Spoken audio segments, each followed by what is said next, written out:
Hi, my name is Ben. I work for the Game House, and I'm here today to talk about what I think was the best move of the 2023 NFL trade deadline. You can see it right here on the screen. I know a lot of people think it probably was the 49ers grabbing Chase Young to make that defensive line even scarier, but let me tell you why I think it's Rasul Douglas to the Buffalo Bills. Now, I'm a Packers fan. I know Douglas very well. Packers fans got to know Douglas after he was quickly picked up off of the Arizona Cardinals practice squad and then ended the game the very next week against the Cardinals, who were the only undefeated team in the league up to that point, with a pick in the end zone, and sort of became a Packers favorite ever since. So as you can see right here, Buffalo receives Douglas, a 2024 5th-round pick, for a 2024 3rd-round pick. Now, I already think that's pretty much highway robbery. I don't know why Brian Gutekunst gave away a 5th-round pick in return for Douglas, because he's under contract. We're going to talk about that. A 3rd-rounder seems exactly right, because he's not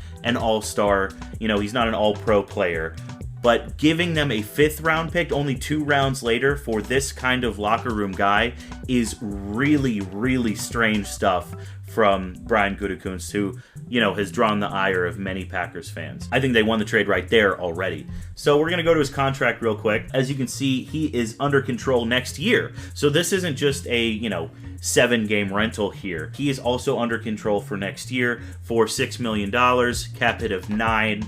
Seems a little expensive for a player like this, but I'm going to tell you why it's not. Okay, let's just look at his 3 years in Green Bay. Obviously, he is an 8-year veteran at this point. Or, sorry, a 7-year veteran at this point. 36 games, 28 games started, 10 picks. All of these are in Green Bay, again. 129 yards, defensive yards, 2 touchdowns, 2 forced fumbles, 1 fumble recovery, a sack, which isn't really important for corners, but it's nice to have, I suppose, and then 142 combined tackles. Those numbers are great. And we're adding those numbers into the fact that he is a locker room guy. Now, I know you're rolling your eyes when you hear that. I do too. But he galvanized that defense in Green Bay, led by Joe Barry, who's one of the worst defensive coordinators in the league. He really got them up to play, shoulder to shoulder in the leadership realm of Jair Alexander, who's one of the best cornerbacks in the league when he's being schemed correctly. So this guy is really talented. The 10 picks in 36 games seems a bit low, but this Buffalo defense needs more turnovers because they need more opportunities on offense to really get Josh Allen in rhythm, because the rhythm has just been Josh Allen, if that makes any sense. And they're getting him to help replace Tre'Davious White.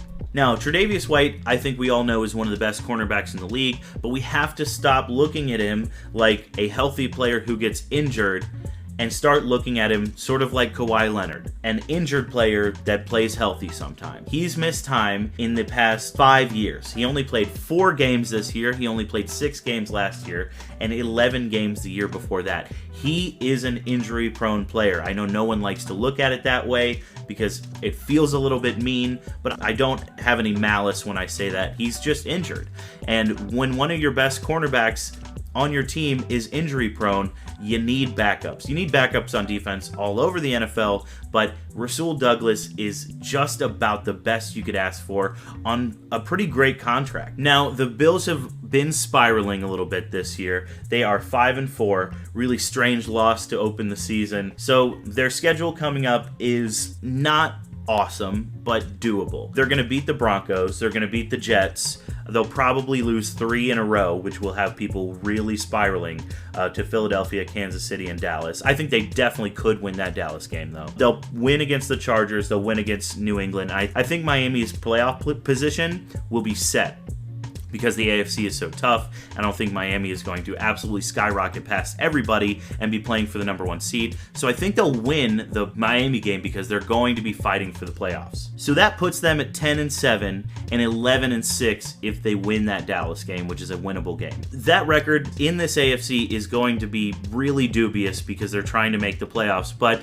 again, you have to replace these injured players with other players that hopefully can pick up the slack, and Rasul Douglas will help galvanize that defense right away. I really truly believe that, seeing him play and listening to his locker room conversations in Green Bay. I think he is a locker room guy that will have this defense, especially the back end, start to click, and that's the best you can ask for, especially when you only trade a third and you get a fifth back. Again, I do not know what Brian Gutekunst was doing with this trade other than selling off players because the Packers aren't good, but getting a fifth round pick back for Douglas is pretty great. That's why I think this was the best trade at the NFL trade deadline. Again, tell me why you think Chase Young was. I'd love to listen. But yeah, thanks so much for watching. I appreciate it.